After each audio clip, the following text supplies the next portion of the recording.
بسم الله الرحمن الرحيم. قال رسول الله صلى الله عليه وآله وسلم: يا أيها الناس إنه قد أقبل إليكم شهر الله بالبركة والرحمة والمغفرة، شهر هو عند الله أفضل الشهور۔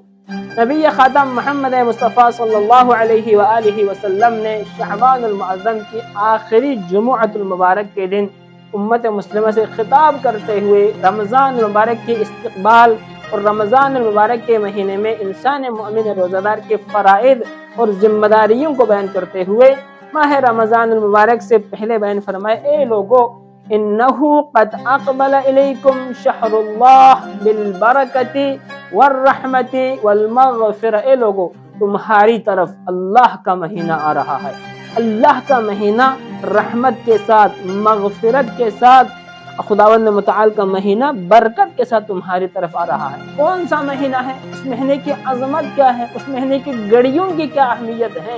پیغمبر خاتم نے بیان فرمایا: شہر هو عند اللہ افضل الشہور، ایک ایسا مہینہ ہے جو اللہ کے نزدیک میزان الہی میں، اللہ کی میزان کے مطابق تمام گزشتہ مہینوں میں سب سے زیادہ افضل برتر مہینہ رمضان المبارک کا مہینہ ہے جو تمہاری طرف آ رہا ہے۔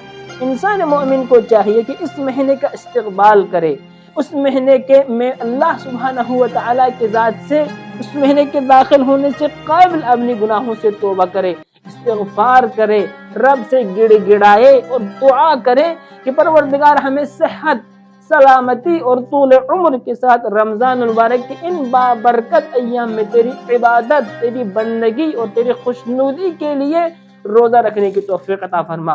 رمضان مبارک کے احکام، جو روزے کے جتنے بھی احکامات ہیں، ان احکامات کو سیکھے، ان احکامات کو درک کر لے، ان احکامات کو جان لے اور اللہ کے ذکر، اللہ کے یاد اور خداوند متعال کی اطاعت و بندگی کے ساتھ ساتھ ماہ رمضان المبارک کے ان باعظمت مہینوں کو ادراک کرتے ہوئے زیادہ سے زیادہ اللہ کی اطاعت و بندگی میں زندگی بسر کرنے کی کوشش کی جانی چاہیے۔ پروردگار ہمیں دین مقدس اسلام کو سمجھنے کی توفیق عطا فرما۔ السلام علیکم ورحمۃ اللہ وبرکاتہ۔